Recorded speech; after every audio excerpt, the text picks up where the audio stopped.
Welcome to my channel Mota Gyan Classes. This is Deepak in front of you and today I want to teach you special class of grammar. आज हम क्या पढ़ने वाले हैं special class के अंदर? आज हम पढ़ने वाले हैं कंडीशनल सेंटेंस पार्ट 2। इसको आज हम पढ़ेंगे। तो देखते हैं कि हम किस तरह के सेंटेंसेस आज हम पढ़ने वाले हैं। देखो बच्चों, अगर मैं इस तरह के सेंटेंसेस की बात करूं, अगर सेंटेंस के प्रारंभ में यानी अगर सेंटेंस स्टार्ट हो यदि और अगर के साथ स्टार्ट हो, यदि अलार्म समय पर बज गया होता तो मैं समय से उठ जाता। अगर मैं समय से उठ जाता तो ऑफिस के लिए लेट नहीं होता। अगर मैं ऑफिस के लिए लेट नहीं होता तो मेरा वाइफ से झगड़ा नहीं होता। अगर मेरा वाइफ से झगड़ा नहीं होता तो मेरी बस नहीं छूटती। अगर मेरी बस नहीं छूटती तो मैं ऑफिस टाइम पे पहुंच गया होता। अगर मैं ऑफिस टाइम पर पहुंच गया होता तो मेरा बॉस के साथ झगड़ा नहीं होता। अगर मेरा बॉस के साथ झगड़ा नहीं होता तो मैं फाइल बॉस के मुंह पे फेंक के नहीं मारता। अगर मैं फाइल बॉस के मुंह पर फेंक के नहीं मारता तो मेरी नौकरी नहीं गई होती। तो देखो बच्चों, ये जो कंडीशनल सेंटेंसेस है इसके अंदर मैं छोटी सी एक स्टोरी बना दी है। छोटी सी स्टोरी, क्योंकि थोड़ा सा इनको बोलना हार्ड होता है। अगर हम टॉकिंग की बात करें तो उतनी अच्छी तरह से इनको हम बोल नहीं पाते हैं। तो मैं आज आपको स्टोरी बना के सिखाने वाला हूँ कि आप एक स्टोरी फॉर्म कीजिए और जो पैटर्न आज मैं सिखाने वाला हूँ उसको स्टोरी में डालिए और पूरी की पूरी स्टोरी तैयार कीजिए और बार बार उसे रिपीट कीजिए ताकि आपका इस ग्रामर के ऊपर पूरी तरह से कमांड हो जाए। क्लियर? तो आज हम कैसे पढ़ने वाले हैं? स्टोरी के साथ पढ़ने वाले हैं। लेकिन बच्चों, अगर आप इस तरह के सेंटेंसेस को अच्छी तरह से समझना चाहते हैं तो थोड़े पहले बेसिक सेंटेंस देखेंगे, छोटे सेंटेंस देखेंगे, उसके बाद इस पूरी स्टोरी को इंग्लिश में ट्रांसलेट करेंगे और किस तरह के सेंटेंस है उनको हम जानेंगे। So we should not waste the time here we go, let's start the class. अब सबसे पहली बात की कंडीशनल सेंटेंस होते क्या हैं? क्या चीज़ है? किसको बोलते हैं कंडीशनल सेंटेंसेस? तो कंडीशनल सेंटेंसेस पूरे तीन तरह के हो सकते हैं, प्रेजेंट में और पास्ट में और फ्यूचर में। आज हम बात कर रहे हैं पास्ट की कि पास्ट में किस तरह के कंडीशनल सेंटेंसेस होते हैं। अच्छा, कंडीशनल सेंटेंसेस को बोलते क्या है? हिंदी में शुद्ध भाषा में बोलते हैं शर्तें। क्या होती हैं? शर्तें होती हैं। शर्तें कैसे होती? यदि या अगर लगा के आती। यदि ऐसा होता तो मैं ऐसा कर लेता, यदि वैसा होता तो मैं वैसा कर लेता। यदि अगर सेंटेंस के प्रारंभ में आ जाए, अगर आ जाए और एक शर्त में बात चल रही हो, अगर मैं वहां पे होता तो मैं तुमको बचा लेता। शर्त क्या है? मुझे वहां पे होना चाहिए तभी मैं आपको बचा पाता। और ये शर्त कौन सी है? पास की घटनाओं पे शर्त हो रही है। एग्जाम्पल लेते हैं और अच्छी तरह से इसको समझने की कोशिश करते हैं। इधर देखिए आप, अगर उसने मेहनत की होती तो वह पास हो जाता। मेरे पास एक सेंटेंस है, बिल्कुल इजी सेंटेंस है। अगर उसने मेहनत की होती तो वह पास हो जाता। इस सेंटेंस के अंदर देखिए, जो पहला पोर्शन है, पहला वाला, उसका दूसरे पोर्शन पे इम्पैक्ट है। पहला क्या है? वो क्या कह रहा है? अगर उसने मेहनत की होती, अगर मेहनत करता ना तभी तो पास होता। शर्त क्या है? मेहनत करना। राइट? अब ये किस तरह के सेंटेंसेस है? ये सेंटेंस है पास्ट के। हम पास्ट के बारे में बात कर रहे हैं, वो भी घर में बैठ के। कैसे बात कर रहे हैं? घर में बैठ के बात कर रहे हैं। जैसे एक और एग्जाम्पल लेते हैं, अगर मेरी वाइफ से झगड़ा नहीं हुआ होता तो वो मुझे छोड़ के नहीं जाती। यानी काम ऑलरेडी हो गए हैं, आपने कोई गलती कर दी है, अब आप बैठ के पछता रहे हैं। क्या कर रहे हैं? रिपेंट कर रहे हैं, पछता रहे हैं। यार अगर ऐसा पहले नहीं होता तो अब ऐसा नहीं होता। अगर मैं बॉस से नहीं लड़ा होता तो मेरी नौकरी नहीं गई होती। कहने का मतलब है काम ऑलरेडी हो गए हैं, अब आप बैठ के खाली पछताते हैं। वो सुधरने वाले नहीं है, गलती हो ही गई है तकरीबन। तो ये काल्पनिक सेंटेंस है। कैसे हैं? काल्पनिक, शर्तों वाले सेंटेंसेस जिसमें शर्त होती है। राइट? ठीक है, वो शर्त होती है पास्ट के बारे में। कहने का मतलब है कि आपने कोई भी गलती पहले कर दी है और अब आप खाली बैठ के पछता रहे हैं, अगर मैं ऐसा नहीं करता तो ऐसा नहीं होता। यही कंडीशन है, इन्हीं को बोलते हैं कंडीशनल सेंटेंस। क्लियर? तो देखिए, तीन छोटे छोटे सेंटेंस मैंने यहाँ पे लिए, पहले इनको बनाएंगे, बाद में मैं आपको, अगर आप पूरे एंड तक रहेंगे तो स्टोरी का पूरे इंग्लिश में ट्रांसलेट करना आपको सिखाऊंगा कि कैसे ट्रांसलेट से करेंगे। तब इधर आते हैं। राइट? ठीक है, पहला सेंटेंस, अगर उसने मेहनत की होती तो वो पास हो गया होता। अगर मैं वह समय पे आ जाता, राइट, ये थोड़ा गलत हो गया है, हटाते हैं। अगर वह समय पे आता तो हम फिल्म देख पाते। अगर मैं छाता ले जाता तो हम गीले नहीं होते। तो शर्त है ना, अगर छाता ले जाते तभी तो गीले नहीं होते। काम ऑलरेडी हो चुके हैं, पहले छाता हम नहीं ले गए और आप गीले हो ही गए हैं, अब पछता रहे हैं खाली।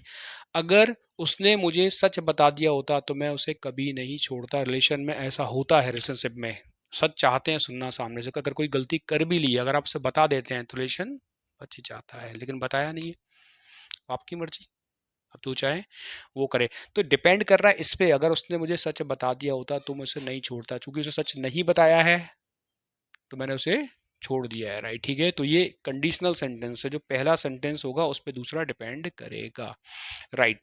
तो ये पार्ट 2 है। पार्ट फर्स्ट मैंने बताया था इफ आई वर वाला बताया था, राइट। कई बच्चों के कमेंट भी आए थे सर कि इफ आई वर और इसमें क्या डिफरेंस होता है। मैं आपको पहले वो डिफरेंस बताऊंगा, फिर ट्रांसलेट करना आपको सिखाऊंगा। देखो बच्चों, देखो एक सेंटेंस मैंने और पढ़ाया था पिछली क्लास के अंदर, वो था इफ आई वर। क्या था?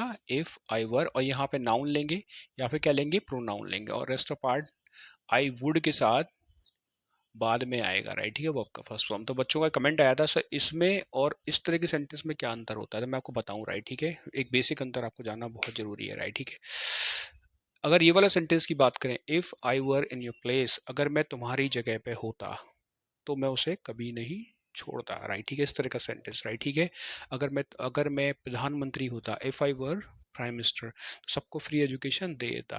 तो देखिए अंतर का जो डिफरेंस है ना, वो पहले वाले ही में है। ये देखो, अगर उसने मेहनत की होती, अगर मैं प्रधानमंत्री होता, तो ये पहले वाले पोर्शन में अंतर है जो अगला आपको तय कर देगा, राइट। ठीक है, इधर देखिए, अब पहले वाले सेंटेंस की बात करें, if I were prime minister, तो देखो इफ के बाद वर आ रहा है, और वर के बाद यहाँ पे नाउन आ रहा है या फिर कोई प्रोनाउन आएगा, राइट। ठीक है, यहाँ पे कोई एक्शन नहीं आएगा, कोई यानी वर्ब नहीं आएगा, राइट। ठीक है, ऐसा इसलिए हो रहा है क्योंकि ये जो सेंटेंस है स्टेटिव सेंटेंस है, यानी अवस्था बता रहा है कि आप प्रधानमंत्री होते, इसके अंदर कोई काम परफॉर्म नहीं हो रहा है, ध्यान रखना। अगर मैं तुम्हारी जगह होता, if I were in you place, मैं उसे जाने नहीं देता, I wouldn't let her go, clear. तो देखो, तो केवल मैं ये बता रहा हूँ, if I were in your place, तुम्हारी जगह पे होता, इसमें वर के बाद में नाउन आ रहा है, क्या आ रहा है, if I were in your place. तो यहाँ पे देखो नाउन क्या आ रहा है, नाउन आ रहा है। अगर मैं तुम्हारी जगह पे होता, अगर मैं रवि होता, if I were Ravi's place, Ravi की जगह पे होता, तो मैंने यहाँ पे रवि भरा।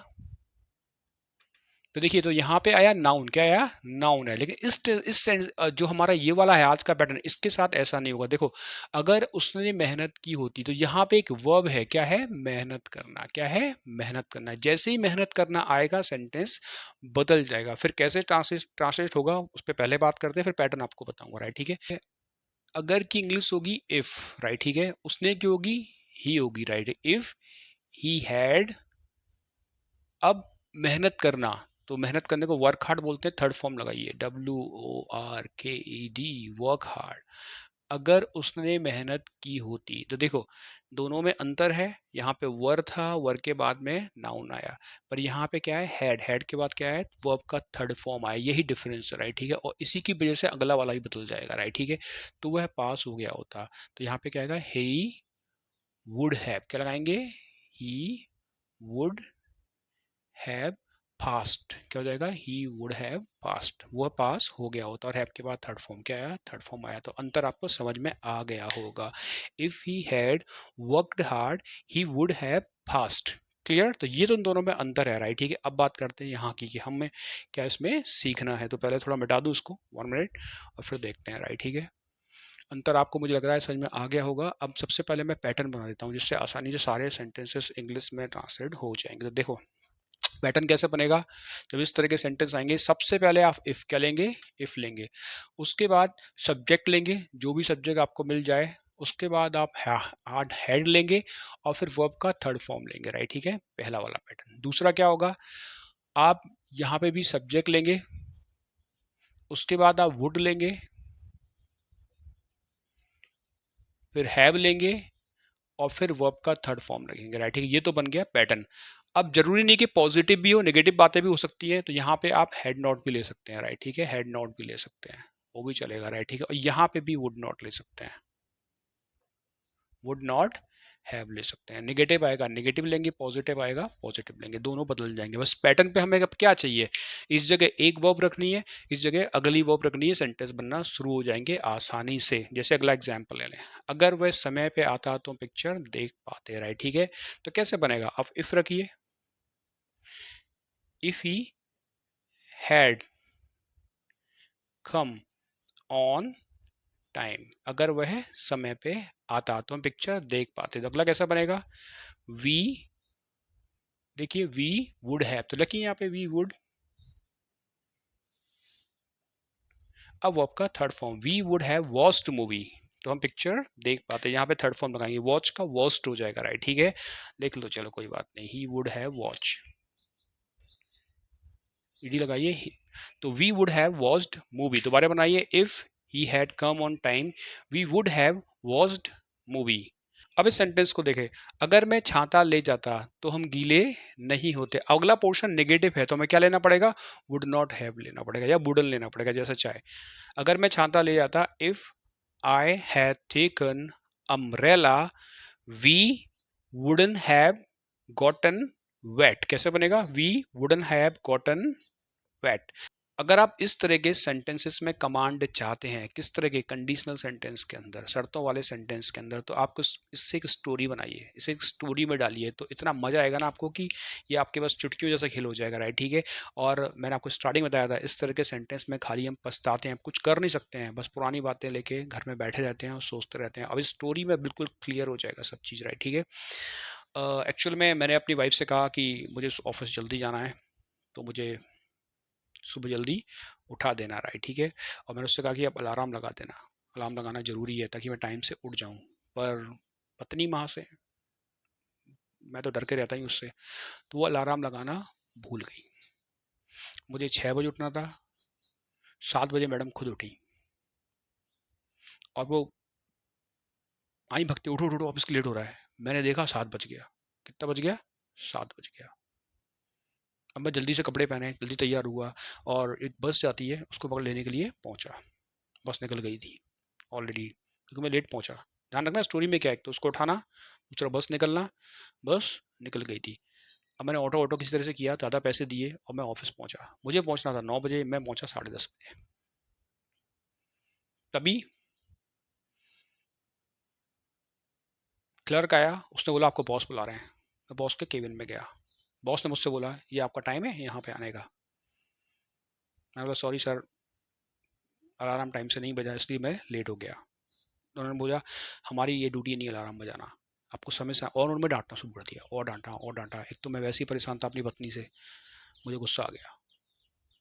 मैंने कहा नहीं करनी है आपकी नौकरी, और उठाई फाइल बॉस के मुंह पे मार दी। तो उसने मुझे नौकरी से निकाल दिया। कहानी ख़त्म नहीं हुई है, कहानी अब शुरू हो रही है। फिर मैं घर पहुंचा, पत्नी वहाँ से घर में थी, शाम जल्दी ऑफिस से घर आ गया 4:30 बजे। बड़ी खुश हुई, चलो घूमने चलते हैं। मैंने कहा क्या घूमूं मैं, मुंह मेरा उतरा हुआ था। मैं कहा नौकरी चली गई है तेरी वजह से, कहाँ घूमने जाऊँ, दो दो बच्चे हैं कैसे पालूँ, इनकी फीस देनी है। अगर तूने, फिर हमारी बातचीत हुई, कैसे हुई देखो, मैंने उससे बोला अगर तूने अलार्म टाइम पर लगाया होता ना तो मैं समय से उठ जाता, मेरी नौकरी नहीं जाती। आया सेंटेंस, ऐसे बातचीत होती है, ऐसे वो डायलॉग के अंदर आएगा।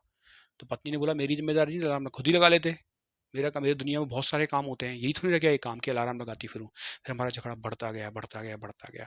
एंड में ऐसी नौबत आई कि उसने मुझसे बोला मैं तुम्हारी नौकर नहीं हूँ जो यहाँ पे लेके आई हो बच्चों को पालूं, तुम्हारी भी कुछ जिम्मेदारी है, ये वो होता रहा। मैं तो नौकरी चली गई, मैं गुस्से में था, हमारी लड़ाई और बढ़ गई और हीटेड आर्गूमेंट हो गए साथ में।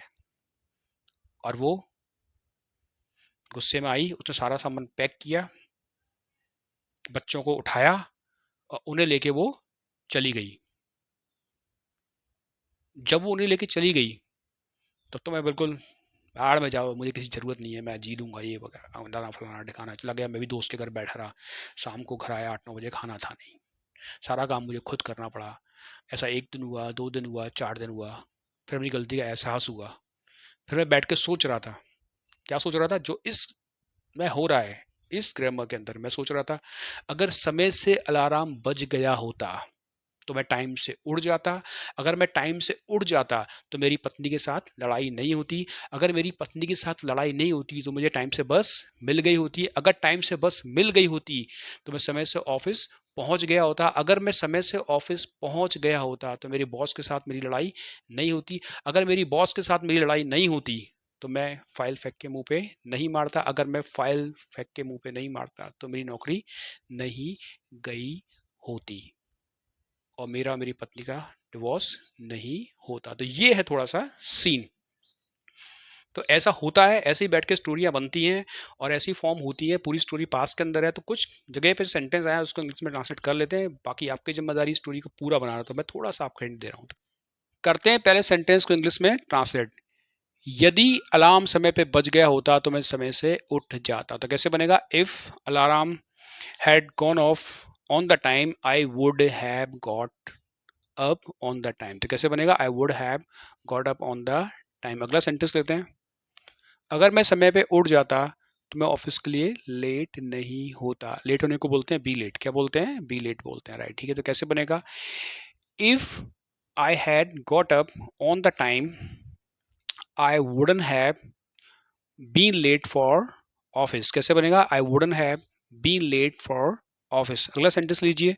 अगर मैं ऑफिस के लिए लेट नहीं होता तो मेरा वाइफ के साथ झगड़ा नहीं होता। If I hadn't been late for office, I wouldn't have had fight with my wife। तो कैसे बना? I wouldn't have had fight with my wife। अगला लीजिए। अगर मेरा वाइफ से झगड़ा नहीं होता तो मेरी बस नहीं छूटती। If I hadn't had fight with my wife, I wouldn't have missed my bus। या फिर I wouldn't have left my bus। अगला लीजिए। अगर मेरी बस नहीं छूटती, अगर मेरी बस नहीं छूटती तो मैं ऑफिस समय पे पहुंच गया होता। बस नहीं छूटती कंडीशन है, राइट। ठीक है। If I hadn't missed my bus I would have reached my office on time. अगर मैं ऑफिस टाइम पे पहुंच जाता तो मेरी बॉस के साथ लड़ाई नहीं होती। If I had reached office on the time I wouldn't have had fight with my boss. अगर बॉस के साथ मेरी लड़ाई नहीं हुई होती तो मैं फाइल फेंक के बॉस के मुंह पे नहीं मारता। अगर मैं फाइल फेंक के बॉस के मुंह पे नहीं मारता तो मेरी नौकरी नहीं गई होती। अगर मेरी नौकरी नहीं गई होती तो मैं आराम से अपने बच्चों के साथ रहता। ये तीनों सेंटेंसेस को आप करेंगे इंग्लिश में ट्रांसलेट। फिर मिलेंगे हम अगली क्लास में। Till then you can enjoy your day. Have a nice time to everybody.